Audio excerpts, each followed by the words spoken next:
អូនសាវ៉ាខ្លះគេថាខ្ញុំជាព្រាននារីក៏ប៉ុន្តែជាក់ស្ដែងខ្ញុំមិនមែនជាព្រានរៀនអើនេះពីឬចែកជាពីដូចលើបំបែកនឹងស្រីប្រាប់បងតែព្រោះតែហេតុអ្វីបានជាថ្លៃមកសំបែកអូនបើសិនអូនមានគេថ្មីប្រាប់មកស្រីគុំកុហកយកលេះយ៉ាងនេះលេះយ៉ាងនោះបោកភ្នែកស្រស់អូទេស្រីទេស្រីទេស្រីអូនសាវ៉ាអូនសាវ៉ា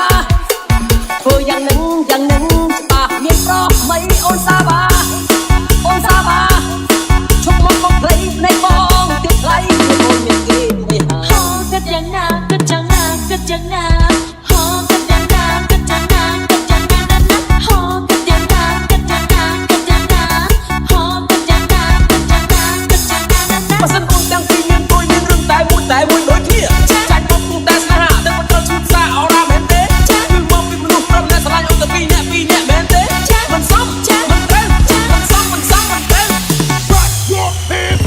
up in the air. Rock your hands up in the air.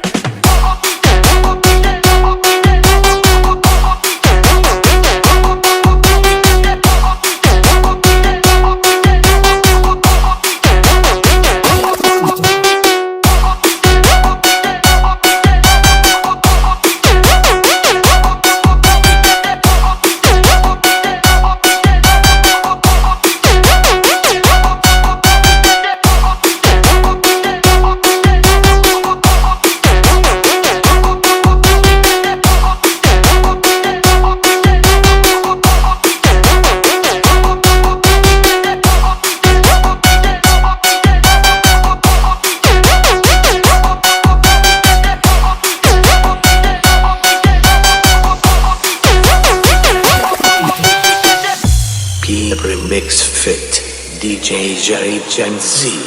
and DJ Tat អូនសាវ៉ាខ្លះគេថាខ្ញុំជាព្រាននារីក៏ប៉ុន្តែជាក់ស្ដែងខ្ញុំមិនមែនជាព្រានរៀនអើនេះពីឬចែកជាពីដូចលើបំបែកនឹងស្រី